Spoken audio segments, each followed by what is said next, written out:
Hi, welcome back to Brooks's Bass Corner. Today I have an interview for you with bassist extraordinaire Mr. Doug Wimbish, going back to March 2015. If you enjoy the interview, please hit the subscribe button below, hit the notification bell and give us a thumbs up. I really appreciate it. Enjoy the interview. The first time I came across you, I'd been playing for about a year, so it was late 80s, and you were doing clinics for Warwick and Trace Elliott at the time. And although you'd worked obviously a lot in America, maybe over on this side of the pond, we weren't, who's suddenly this dynamic bass player. And the clinics you did, to me it came across like a firework display going on. Today is the first time I've seen you play for quite a while doing your thing. You've lost none of your vigour or your passion. How do you maintain your enthusiasm and excitement for playing? Well, music is a reflection of your life. How you live, it comes out in your music. So at any point in life, we have our ups and downs, and it's just very realistic. Yeah. I managed to try to stay as focused as I can right now as I get older in life, and also embrace the things that I've done as a youth and moving, and I'm able to go back and look at the timelines and go, oh, wow, okay, it's like another lifetime that I did do these things. At the same time, in the process of doing things that are, whether jobs or certain events that take place, whether you're with a band or individuals, we all have this dream to be able to, do things that you like to do. Mm-hmm. And in the process of doing that, my dream started very young in the sense of just listening to sounds and listening to different things and music but I always liked the idea of being able to have an instrument that could help connect the dots for me to sonically emulate certain things. Okay. So that storyline has always been running parallel as I was a fundamental bass player in the band Woodbrass and Steel, which was my first band, as I was a session bassist at 17, 18 years old at All Platinum Studios, being required to have and learn and be patient to understand what a producer's doing, what the artist needs, what the other musicians that you're working with, how it all gels together. Sure. And but meanwhile, I was that kid that started off listening and then emulating. So I didn't know what I was doing. I pick up a bass and a wah-wah pedal would be there or a distortion pedal. Go over a friend's house and have different things. So I always kind of like connected the sound with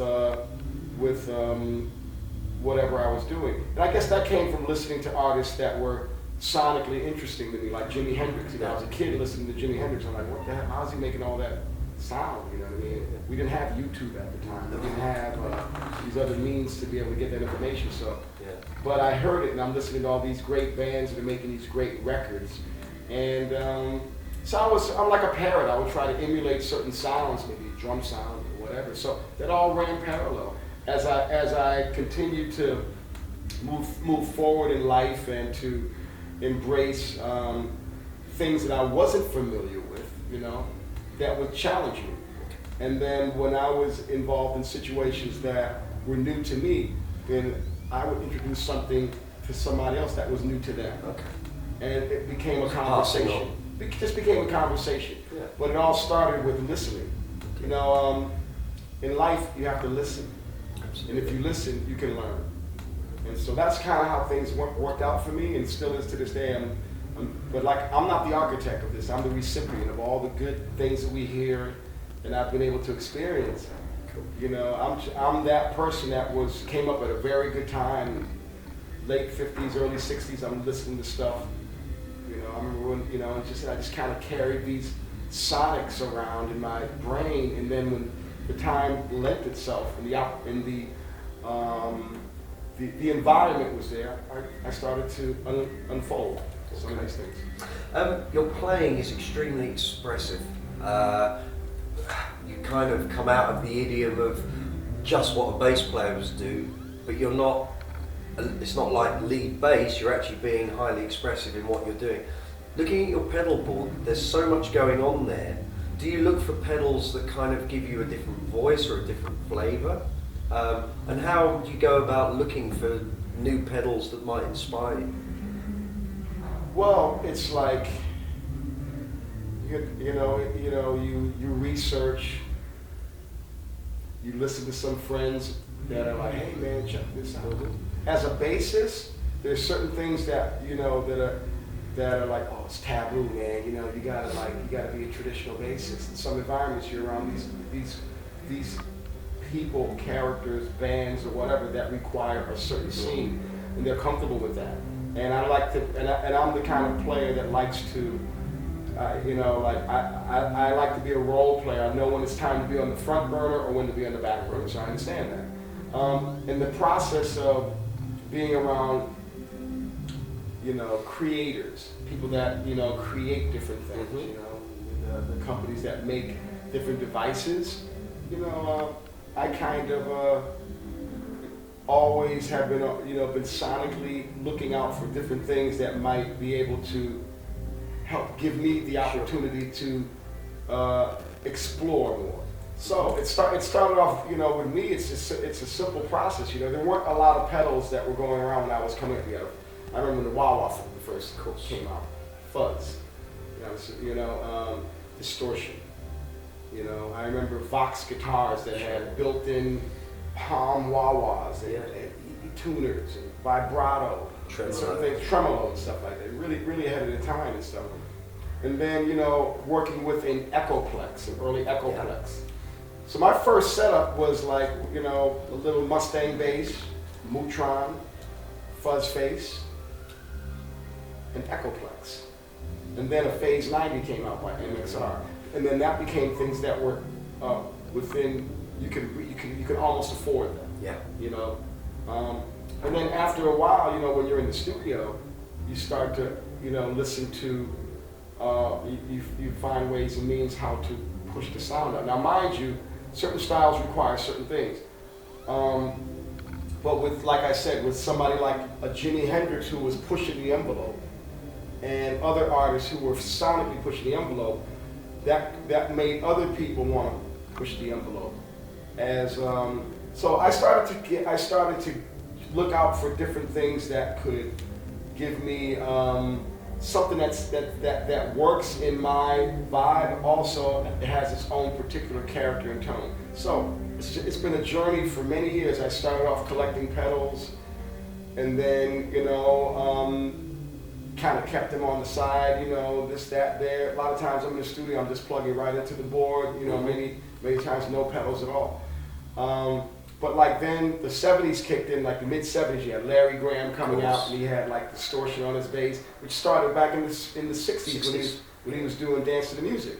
Even Keith Richards, when you hear distortion on some of them, or the Kinks, his first songs, you know what I mean? These pioneers of distorting sound and stuff. And then you listen to Eddie Kramer, an engineer, how he's manipulating the sound in the studio with tape delay and everything like that. So I was always, I always liked it. So when Larry Graham, he opened the Vortex up. Then you had Bootsy come out. Bootsy opened the Vortex up, envelope filters, distortion, and it was the character that he was portraying, but he's coming from a serious pedigree of putting his time in with James Brown. Absolutely. So here you got a guy playing straight up, and then when he had that moment to do his thing, meeting George Clinton, George was, and yet again, I was a huge George Clinton fan, so he's very free. Early Funkadelic records are are beautiful to me. They're just sonics and noise, and he's cussing on it. We're kids at the time, like, oh, he's cussing on the record, that's cool. Oh, Mom, don't listen to that, Dad, turn it down. But all of that led to this, the reason why I'm giving you this answer is kind of like, it's a sequence of events that let me know, oh, okay, the musical police officers are being more relaxed now. Bootsy's able to do what he's doing. So he was able to help give me that another movement, of security, of going, oh yeah, it's starting to go there. Kind of planting the seed. Yeah. Because prior, it's like, okay, you're a guitar, okay, you're playing an effect guitar player is going to have that. It's his lane, But then, as music shifted, and it went, at least in my time frame, it went from the funk era as one thing, but then you had the jazz components of like a Miles Davis starting to put a wah-wah pedal on his trumpet. Yeah. Herbie Hancock going totally electric, then the lens opened up even more. So then it became sonically acceptable in a sense, because here you have different people that are getting over to the masses, and especially in the black community, because before it's like, yo, people like funk, they like James Brown, they like it raw, they like it like that. Then all of a sudden, you know, the whole, you know, the things, people started smoking weed, you know, taking acid, you know, getting high, and next thing you know, it opens everybody's head up. So those that were like, oh man, I'm black, I'm only listening to James Brown, I'm not listening to Jimi Hendrix as much as he's a hippie. Then when Jimmy died, everybody's like, oh yeah, you know, we were down with Jimmy. We're more down with Jimmy now, the black community, than we were when he was alive. It's just funny how things are. All that being said, it helped. It's like it helped it give me the expression of like, how do I find a way and means to find this lane? So I connected the pedals together. I started off with simple things, a Mutron, borrowing it from different people, and then it merged into like, okay, here's a, you know, Boss came out with a line of pedals. Yep. I got a flanger, you know, then another wah-wah pedal, this, that. Let me put some distortion on it, see what's going on. So I've been doing the same thing that I've been doing since I was a kid, 13. It's just I'm 48 years in the making of this consistent frequency. And over the years, more pedals have come out. This one comes, that goes away.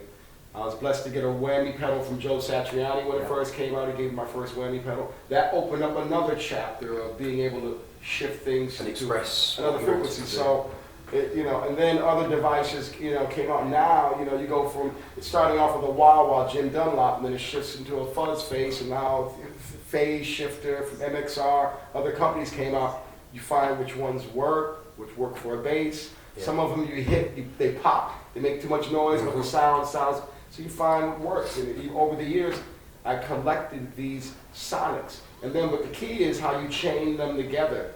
And even before that, it's the power that you use to put into them that keeps everything kind of everything running. So it's been it's like a hobby. You collect these sonic environments, and then you try to figure out, okay, I'm doing some remodeling. I'm doing some sonic remodeling. Let me see if I can put this sound that I hear with that, because now there's some other company that's thinking like that. Maybe they're making a pedal for the studio, or a device for the studio, but I'm able to use it. I hear one sound that gives me the freedom to do things like it. And like, for example, when Eventide came out with their products, just woof, it's like wow. Or TC Electronics, wow. Samplers and stuff. So I just collected them over the years, and then I stabilized it. I'm like, okay, that works, that's solid, that works. You're constantly evaluating what you've got. I evaluate what they're all guitar pedals. The only bass pedal I have is a Sansamp. Right, gotcha. So I was, you know, again, Sansamp. I was blessed. You were one of the first. I was the first person to get the first Sansamp. With the dip switches on. Yep, I was the first one to prototype it. Me and Victor Bailey, and I met Andrew Barta in New York City. He was working at a place called Rogue Music, and he was a repairman in the back. And that's how we met. It's just through conversation. But what really worked out for me is the fact that, again, there's many musical police officers, and the styles remain the same, and things they start to loop again. So then we went through periods of like, you know, the kids who, I'm 58, so those that might be 20 years younger than me, they want to experience what I experienced in the first wave.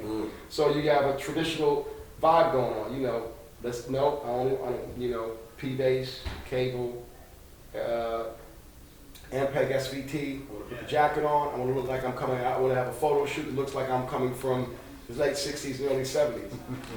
But that's my era. So anyways, but it's all good because it's the, you know, it's the role you play, it's the environment that you're in. But that's how I collected the pedals. I collected them just over time. And over time I found a way to, okay, how does this one work with that one? It's a formula. How does that work with that? That one is a little dodgier, but it's cool.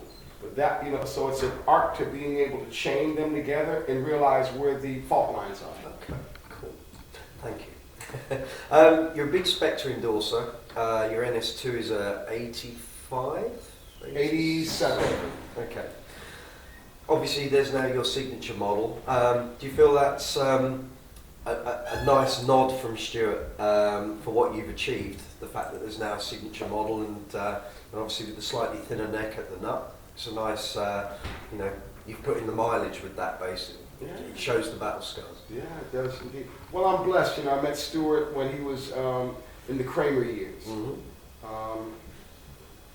And you know, I remember I got introduced to a Spectate bass through Aaron Mills from Cameo. He's the first person I saw have a Spectate bass, but the Brooklyn ones, one precision pickup in the middle. And this was in like, I was doing Sugar Hill at the time, so this was like I remember seeing like maybe 70, even before Sugar Hill, like 78, 79, and we started touring together, became friends. And I was like, man, that bass sounds great. Wasn't active, it's just the balance of everything being lined up, you know. And so I had my eye on it.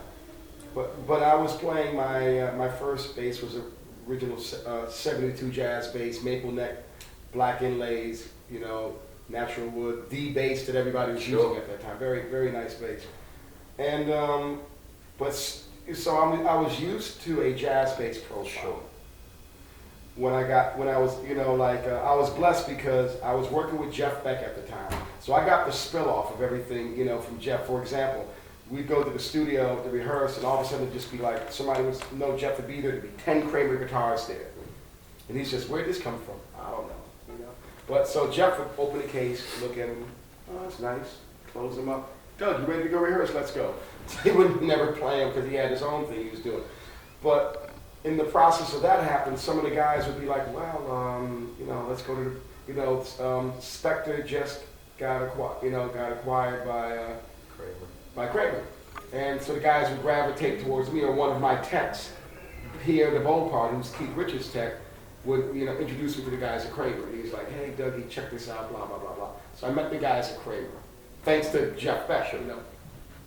Hey man, come on down, blah, blah, blah, blah. You know, you do these kind of high profile gigs, and me and Jeff work with Mick Jagger, then all of a sudden it's like, okay, you're cool, you know. Meanwhile, you know, it's been a year, 6 months, 4 days before that, I couldn't have gotten a mint-flavored toothpick from somebody, right? That's how it goes, right? So now I'm cool because I'm working with other people that are very, very cool, and people want to have them using their stuff. So I just kind of was, you know, got the spill-offs and stuff like that, you know, the leftovers of what was going on. So I met the guys at Kramer. Stuart had just got with them. Back in those days, it was, you know, these are classic days because, you know, every company had its thing that was making things different. Kramer, Eddie Van Halen was the main face of that. Yeah. Floyd Rose had just came out. That was being exclusively, you know, in guitars that Kramer was doing. So they had a thing going on at the time. It's kind of cool. I met the guys at Kramer first before I met Stuart Spectate. Then the guys were like, cool, man, you know what, we want to send, back in those days, they were like, their whole catch was, we'll send a limo to come and get you and take you down to the factory. I'm in Connecticut, man. This factory's like 150 miles away. So sent the limo, went down, go meet Stuart. No, actually, met him, sent the limo twice. First time went down there, met Stuart, cool, vibing up, everything was cool. He's like, okay, I'm liking you, you know, I like what you're doing. And he wouldn't give anybody a bass at first. He had one bass that he would lend out to everybody. So like if you were an endorsee or to be an endorsee, he'd have, okay, you're an endorsee, now we made a bass for you, but before we made you your bass, we gave you a loaner bass to use. See if you like it. Okay, use that while we're making the bass your color, blah, blah, blah, blah. When you make your bass, you give it back, and that goes to the next person. So there was a black Spectate bass, kind of like the one I signed today, that went around from one endorser person to another person. I ended up getting the bass, ended up working on Mick Jagger's Primitive Cool record with it, had that for a few months. I was so happy to have that bass. You know, the sound of Spectate to me is great, right? Neck was a bit big, but anyway, I got used to it. You get used to it. And then I was finishing this record was done with Mick Jagger. Things started to elevate a little bit more. You know, I had a couple more conversations with Stuart. I was like, Stuart, I'd like to, you know, like for you to make a bass for me, but if it's okay, could you make a profile more like a jazz bass neck? Because my hands, you know, I'm trying to do these harmonics down and my hands were losing the battle, right? So I had to shift my style because of the width of the neck. And he was like, okay, cool, son. Roll up in the limo. And I never forget this. I had a cassette tape of the mixes of the Primitive Cool record. Just came from the studio mixing that right track.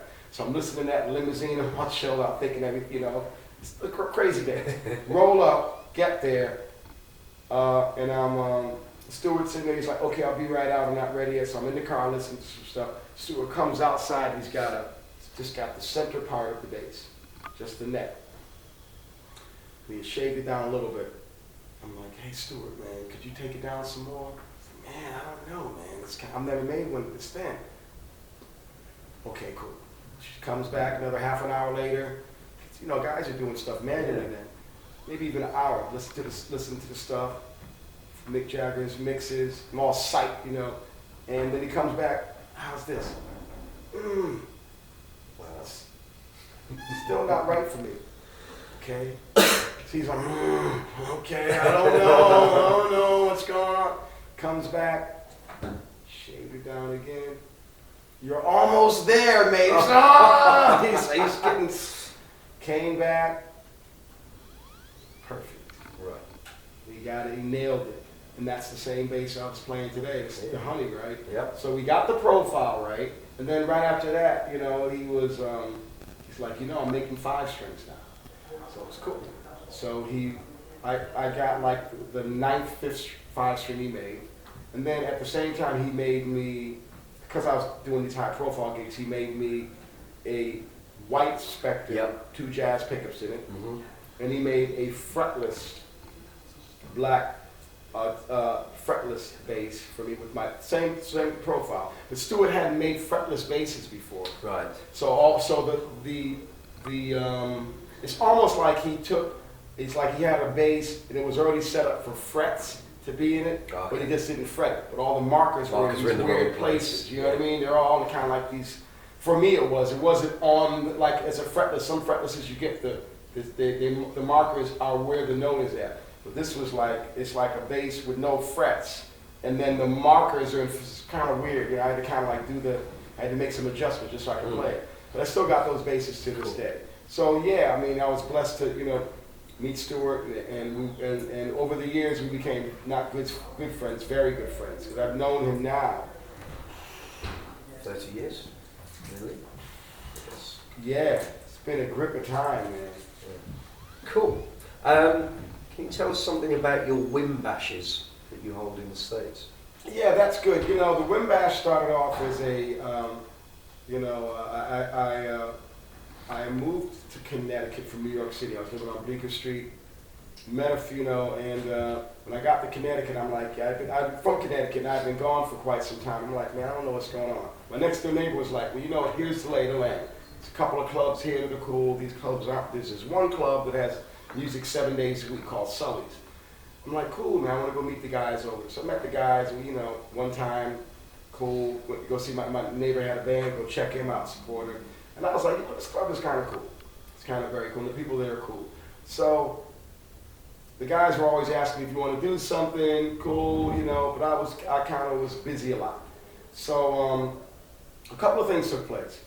I'm in Germany. I'm getting my room key. They always spell my name wrong. Wimbash, Wimblish, Wimbish, Wimflash, whatever. And I looked at my room key and it was spelled Wimbash.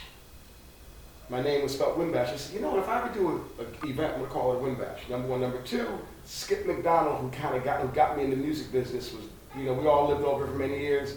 He hadn't been home for a while, and he was coming back, so I was like, let's give him a coming home party. So, and I said, okay, this is a good opportunity to do it at Sully's. And also, I meet a lot of folks in life. A lot of my friends I grew up with used to play, don't play anymore. The Weekend Warriors, go buy a guitar, sit at home, learn a few songs, but they don't have a band to play with anymore. They're always asking me, hey man, let's do something. You meet people all the time. Hey, let's do something. I don't like hollow conversation because it's easy to go, yeah man, we're gonna get together. You're not gonna get together. It's not going to happen. So I said, let me take the name, give Skip a coming home party, and the club, try to help support the club who's doing live music 7 days a week, which was not happening. And also to my friends, the Weekend Warrior, let the guys that have no bands, here's a list of songs, sign up, learn these songs, how many drummers, okay, and just got everybody to play. So I cashed in all my chips of energy and said, okay, let's have a good party and try and take it. So I did that. That's where it started. Fast forward that, some guys came there and saw what I was doing. Really, really good. Guys from Rock House DVD who were making instructional DVDs for a lot of different manufacturers at the time. And they wanted to bring it to NAMM show. So I'm like, I always wanted to bring something to NAMM as well. Then I met these guys from Rock House, and they were making stuff for many different companies. And I'm like, and I'm watching the car racing at the same time. I'm like, you know what? I see the car racing guys got all these decals on, they got all these sponsors and stuff, man. This car's got a lot of different components. So I was like, you know what? Let me deal with Rock House, because they're making instructional DVDs for 4 or 5 different drum companies, amp companies, guitar companies. You buy a $100 guitar, it comes in instructional DVD. Perfect, especially for NAMM. Right. So I did that. Had a huge successful party out at NAMM with a lot of different folks, right? And then that led to like it being, people were like, okay, let's do it again and again and again. So I started to, let's just do it right. So I would go back to the same place in Hartford, and I started to have another event there, right? So then people started catching on to it. And I said, let me invite some kids. Let me invite some young kids. And I want to give young kids the opportunity to meet some of the elders and stuff. And then the School of Rock started to appear. Then they started to see, what was going on. People started to find out that you're doing something. It's just, let people play. All anybody wants to do is just play a little bit. You don't have to play all the time. So I do some of the Wimbashers. Living Color will come and support me, do stuff like that. So it started to move out a little bit. Then we got an offer to do something in Dominican Republic to help support a school down there. That's a project called the Dream Project. So next thing you know, I'm bringing the Wimbash to Cabinete, Dominican Republic, and going into the school and helping inner city kids and giving them some insight, hanging out with them. Next thing you know, I get a call from one of my friends in New Orleans who does the New Orleans Jazz Fest. Hey, after dark, we have these different things going on over the weekend. Would you like to bring a Wimbash to New Orleans? Go to New Orleans. Got another call in Miami. There's Art Deco. It's kind of like a thing that takes place in January, celebrating the whole Art Deco and period that was going on. I got a call saying, hey, we see what you're doing with the Wimbash. We got these programs going on. We'd like to get you to come down here and be a musical coordinator for it. No problem. So I brought the Wimbash down there. Each one has its own component, and it has its vibe. So next thing you know, it goes there. Back out to NAMM, and then I did one in Philadelphia with some students that are there. Then another one in just different places started to take place. I did one in Ramsgate, the ex-old retirement place. So people started hearing about it and asking about it. Then I went to the School of Rock, the original School of Rock in Fort Washington, Pennsylvania, where the epicenter where it all started. And I brought the imprint of a Wimbash to the kids. Learn some songs, let's do that. I'll sit up and I'll play with the kiddies there. And you got a 7-year-old keyboard player to a 17-year-old drummer. And that became cool. So I became like an ambassador with the School of Rock vibe. And so one thing leads to another, and then I started to rotate these around, different locations and doing stuff. And that was just taking off, man. It's like, I've been doing it for 14 years, but I did it organically. It's been no sponsors really. Well, my sponsors now are my companies really stepped up to the table. Eventide, Trace Elliott sponsored me. Pigtronics has been a big sponsor. Fishman has been a sponsor. Stuart Spector. So I reached out to my company, saw what I was doing and what it was when you're working with, I'm doing it from the heart, so working with kids, doing certain things. The idea is to bring your elders with the kids and let them share the information. So I started to have these events where it would take place all day. I'd have workshops from 2 to 5. I bring my lawyer in, I bring my accountant in to teach the kids about music, how to save their money, how to do the taxes, the myths that you hear about what's going on. There's a lot of myths that happen. So I got the kids to hear it from, my attorney and my accountant. They're both musicians. My attorney, Ron Beanstalk, is a bass player. Alan Friedman, great guitar player. And they still play right now. So that worked out. Then I started to get workshops where I get the sponsors to come in, teach the kids how to record, how to play with the click, I'd get, for example, kids that come in the room, they're all sitting down, we're doing like a little workshop. I'm like, okay, how many drummers are in the house? Cool, you on the drums. How many guitar players? Okay, you right there. Okay, you bass player. Okay, you singers. Where's the singers? Okay, within seconds, right?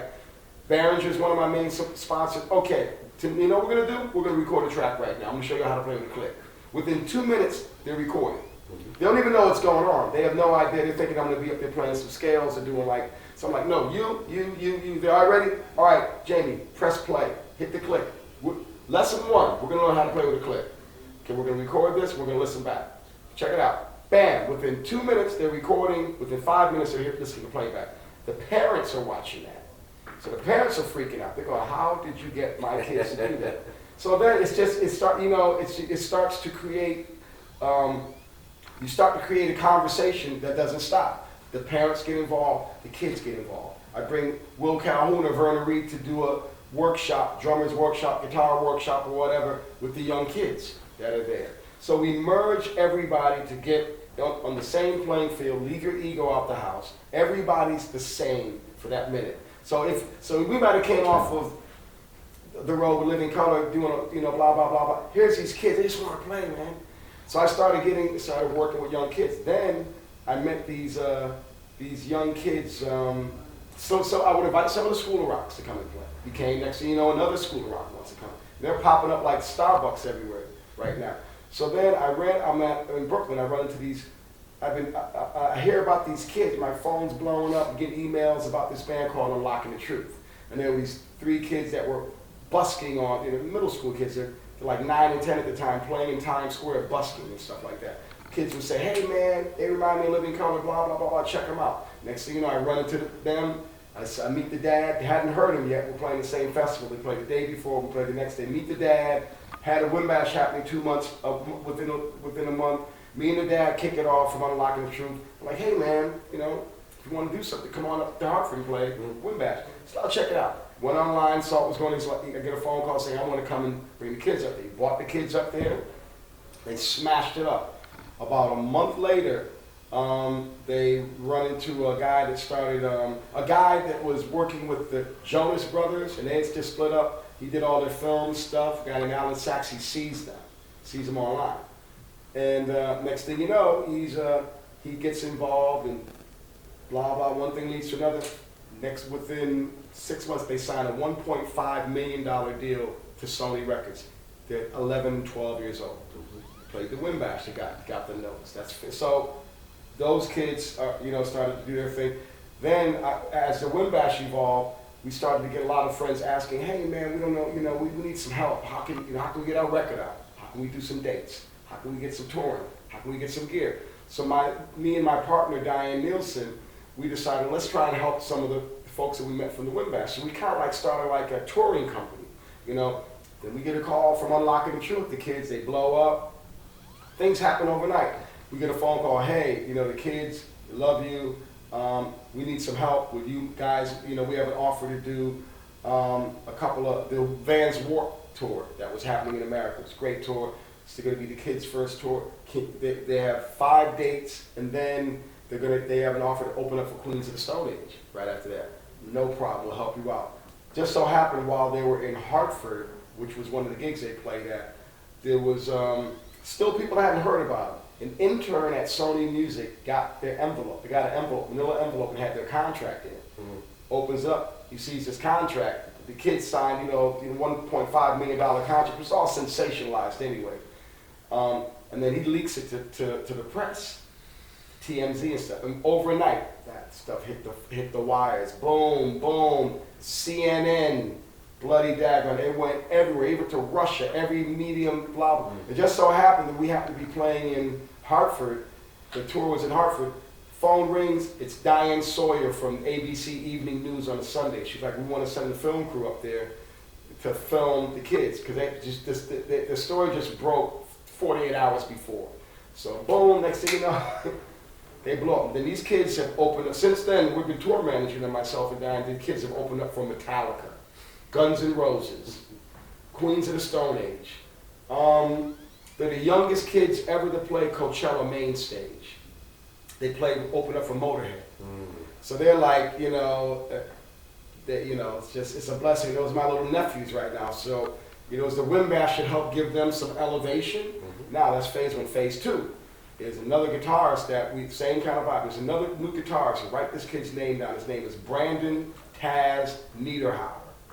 Brandon Taz Niederhauer. You will be hearing of this kid. This kid is 11 years old. I've never seen anything like it. If you Google him, your eyes are going to jump out of your head. Again, I started hearing about this kid, same vibe. Ended up meeting him, I went to New Orleans doing a Wimbish there. Doing some stuff. Hey man, you just missed this kid. He was at the club. Who was this? Brandon. He's 11 years old. He's great. Went to another club there. Oh, you just missed this kid playing. Same vibe. So, fast forward a couple months later, my friend Eric McFadden is like, Doug, you come play a gig with me at the Mercury Lounge. Matter of fact, Brandon's going to be opening up there. I go there and I see this kid play. He's about as tall as a guitar. Nicest kid on earth, right? And I heard that little boy play. And even prior to that, I went online, Googled him, and I saw he was on the Ellen DeGeneres show, which is a talk show, right? She's New Orleans. She had him on there, Christmas time. He's the cutest little kid. The guitars are bigger than him. And she's got him on there playing, and I watched this, and he comes on. She's like, you're quite this. I've been hearing a lot of good things about you. Would you mind playing some stuff for us? She starts going through like a few different songs. Can you play some stuff by blah blah? He's nailing it, right?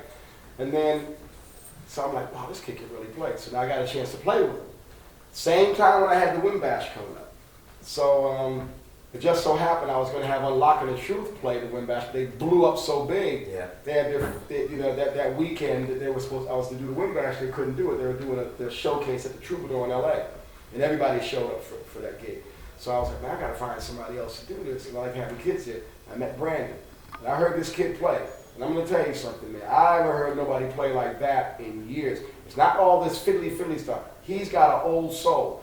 And then I invited him in his band to come and play. And his dad, me and his dad hooked up again. Invited them to play the Wimbish last year. He blew me away. So since then, this kid has been playing with the Neville brothers, he's Government Mule, everybody that comes into, he's played with Gary Clark Jr., a little bit of everybody. When I say this kid is the truth, this kid is Brandon Taz Niederhauer. You will be hearing about this kid. He is unbelievable.